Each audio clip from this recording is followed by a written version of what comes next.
AI. AI. AI. AI. AI. AI. AI. AI. Ini dia, panelnya guys. Gila, 2 kali lebih kencang dari laptop gua. Gua udah bingung sih. Good morning. Yo, what's up guys and welcome back to Best in Tech YouTube channel. Sama gua Malvin. Dan yes, Apple baru aja ngeluncurin generasi iPad ya. Beberapa iPad baru semalam. Dan di video kali ini gue pengen share ya beberapa poin-poin, beberapa pendapat gue. Dan memang bisa dibilang ini agak sedikit di bawah ekspektasi ya event kali ini. Jadi langsung aja kita bahas lengkap tanpa basa-basi lagi. Ini dia videonya. Let's go.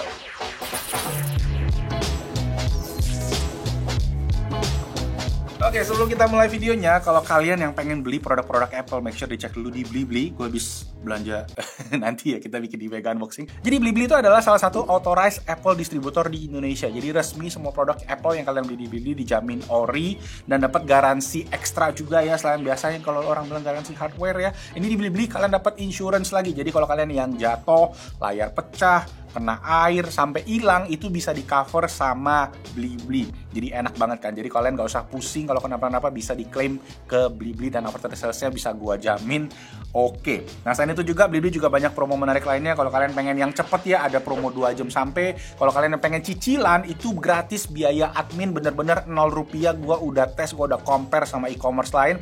Beli iPhone di Blibli itu bisa hemat sampai 1,5 juta gitu ya. iPhone 15 kemarin gua cek untuk cicilan 6 bulan. Bisa cek 12 bulan juga, semua biayanya 0 rupiah.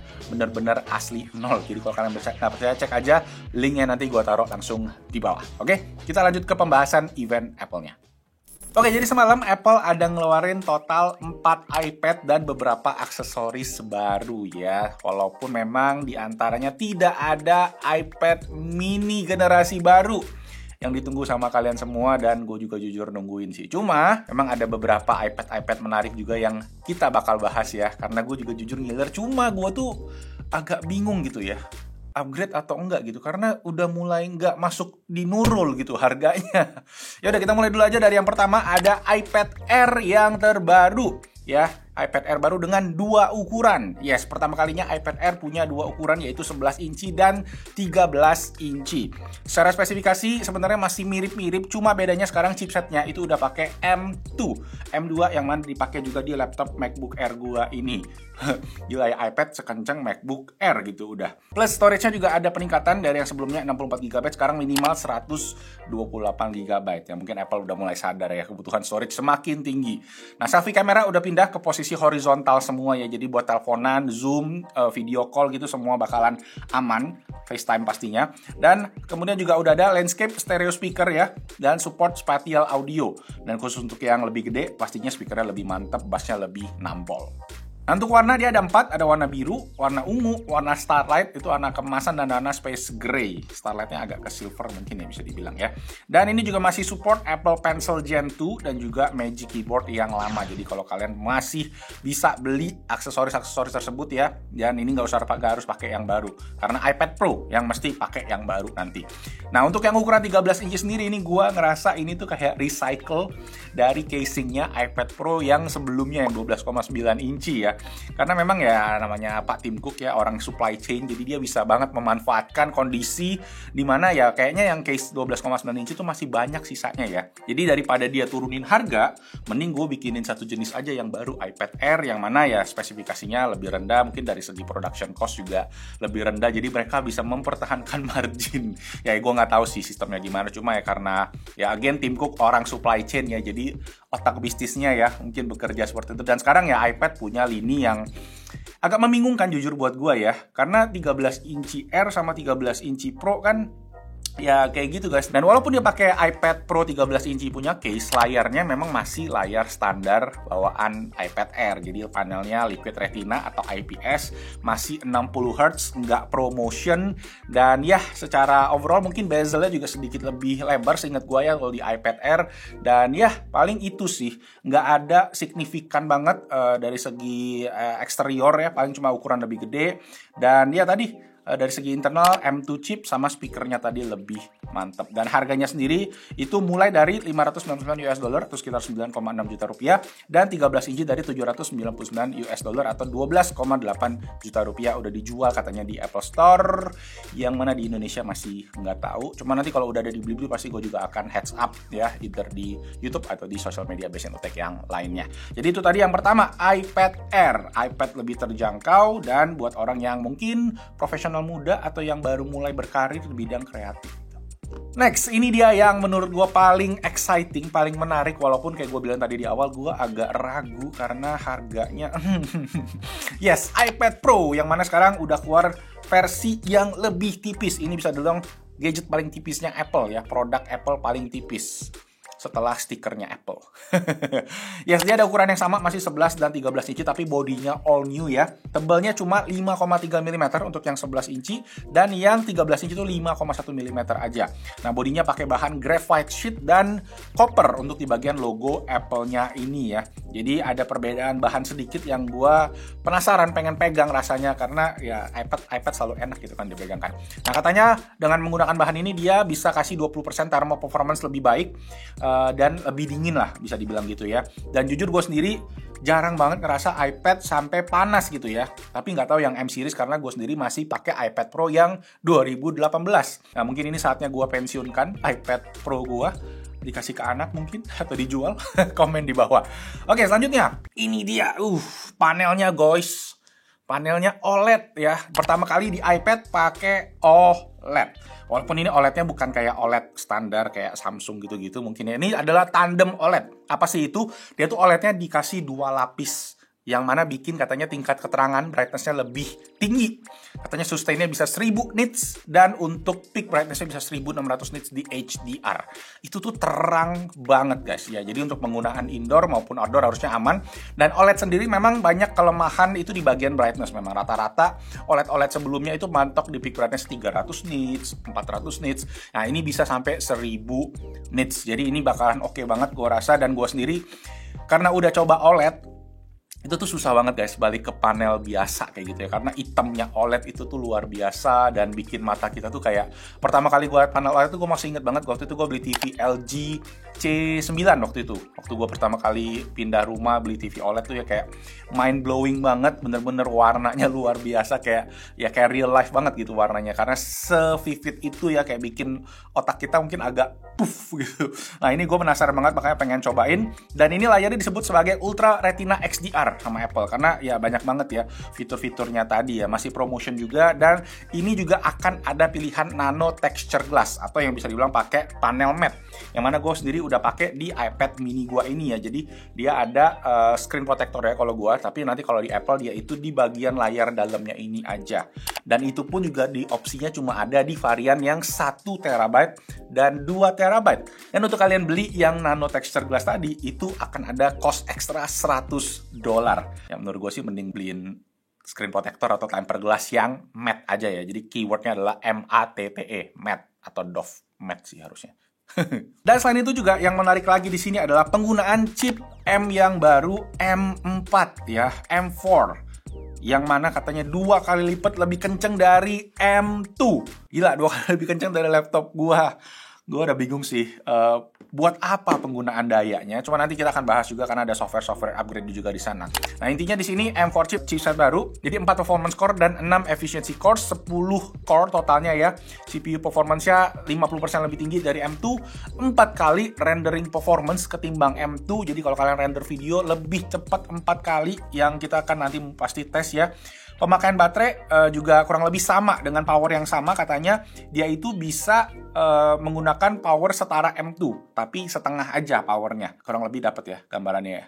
Dan sekarang ini juga yang baru di chipset M4, yaitu menggunakan NPU yang sebenarnya udah lama katanya, cuma baru kali ini gue ngedengerin Apple ngebahas soal AI. Ada beberapa kali AI dimention di sana. AI. Dimana saat waktu WWDC 2023 tahun lalu, Apple enggak mention satu kata pun soal AI. Ya, jadi agak menarik di sana ya. Kenapa Apple mulai banyak ngomongin AI. Karena ya mungkin kalian semua ngikutin gosipnya, ya Siri udah mulai diimprove AI-nya, dan Apple juga bikin satu buah open source untuk AI yang mana katanya bakalan amazing, katanya seperti itu. Kita tunggu aja. Dan ya, untuk spesifikasi storage sama kurang lebih 256, 512, 1 tera dan 2 terabyte. Ya kayak gue bilang tadi, kalau mau yang glass yang matte atau yang nano texture glass itu kalian mesti yang 1 tera atau 2 tera. Lanjut, kamera. Sekarang kameranya cuma satu aja, ya single kamera, dan itu katanya support sampai 4K. Sensornya dibikin lebih bagus, 12 megapiksel, katanya tujuannya biar kalian yang biasa pakai iPad itu suka nge-scan dokumen, itu bakalan lebih maksimal karena dia pakai dual flash yang baru juga. Katanya itu yang bikin scan dokumen itu kayak real life kalian pakai scanner beneran. Ya mesti dicoba nanti ya, kita akan coba juga itu. Dan itu juga masih ada LiDAR scannernya buat kalian yang mungkin untuk scan 3D environment, untuk ngegambar architecture gitu-gitu bisa dipakai. Dan itu juga masih ada single front camera ultra wide 12 megapiksel yang support center stage. Jadi kalau buat FaceTime, Zoom, di Google Meet, nggak tahu Google Meet support ya. Tapi ya itu bisa dipakai di ya skenario kayak tadi. Aksesoris, dan yes, di sini juga Apple ngerilis aksesoris terbaru buat iPad Pro. Yang pertama adalah New Magic Keyboard. Yes, Magic Keyboard yang masih ngasih elemen floatingnya ya, terapung-terapung, nempel dengan magnet aja, tapi sekarang bentuknya lebih keren karena pakai bahan metal dan juga dia pakai ada function row-nya. Nah, kita bahas bahan metal dulu aja, karena memang dari sebelumnya kalau yang pakai bahan silikon atau bahan karet, banyak gue lihat di forum-forum itu cepet kekikis karetnya dan ujung-ujungnya jadi hancur, jadi robek karetnya. Dan sekarang mungkin makanya Apple ngebikin itu pakai bahan metal kayak di MacBook. Jadi ya feel-nya udah kayak MacBook, cuma OS-nya aja masih iPad. Lanjut, kemudian ada trackpad-nya juga. Trackpad-nya juga masih kurang lebih sama, metal kayak force trackpad-nya di MacBook juga. Jadi sama, ada dua warna pilihannya ya, warna silver dan warna black ya. Jadi dia putih ke silver, bisa dibilang dalamnya silver, luarnya putih. Dan ini juga lebih enteng dan dibikin lebih ya sesuai sama si iPad Pro-nya, lebih tipis ya, jadi bikin lebih enak mungkin dibawa kemana-mana. Karena sebelumnya gue ngerasa yang iPad Pro 13 inci yang generasi sebelumnya itu kalau pakai Magic Keyboard berat banget cuy, lebih berat dari bawa MacBook Air.